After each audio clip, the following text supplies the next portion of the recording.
Simple machines. People use machines to help them do work every day. A simple machine is a machine that has very few or no moving parts.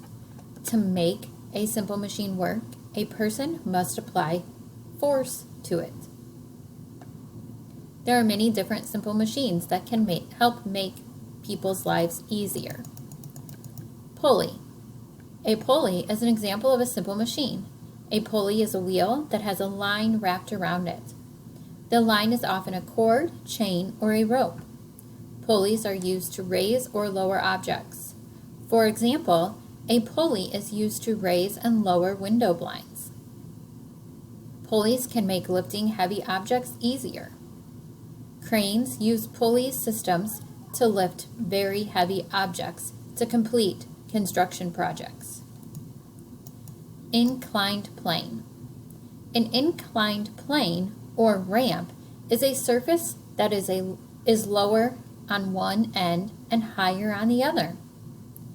Inclined planes allow objects to move from lower places to higher places and from higher places to lower places.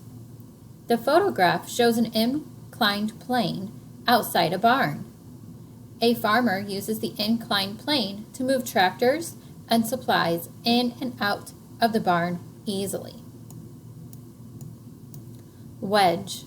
A wedge is a simple machine that uses two inclined planes.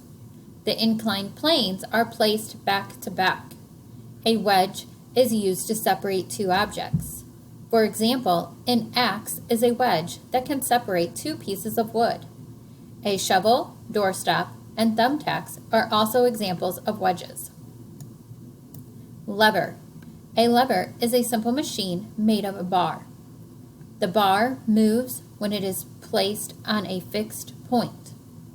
The fixed point, or fulcrum, does not move. The claw of a hammer, light switches, and some door handles are examples of levers. Glossary. Force, a push or pull needed to make a simple machine work. Work, using force to move an object.